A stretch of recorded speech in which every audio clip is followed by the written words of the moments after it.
queda quieto. Por favor, prenda el DVD. Please. Lara non siete e DVD, ma play e DVD trove. Ella está tirada frente a quién? Ed avventar dilanti chi? Di chi? Delante del Señor. Dilanti Signore. Alrededor están los discípulos. Tu questi discepoli non andavano a rondone. Y después que se postra y se tira a los pies de Jesús. Ora quella la benda si curva da pia di Gesù. Postrada no es arrodillada.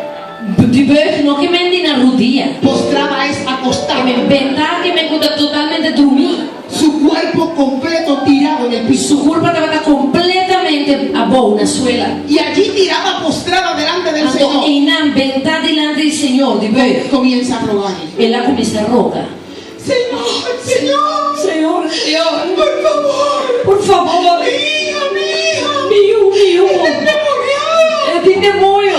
Sánala. Sané. Por favor, liberta. Por favor, liberé. Pero eso no fue una vez. Pero se non stava un viaggio. Es que ella insistía. E la chieda persistì. Es que ella no se callaba. E non stava chieda che tu. ¿Y saben cómo lo descubrimos? Allora come non si può scoprire Porque los discípulos, o sea, discepoli anche que usualmente estaban bien desconectados de Jesús, normalmente stavano super desconectati di Gesù.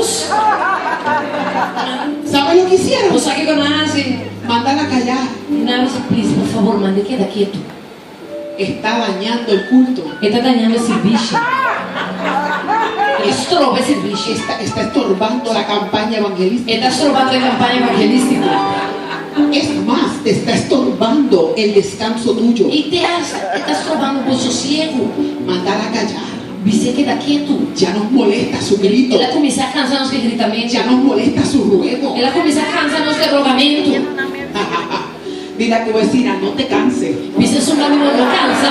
Aunque molestes a quien moleste.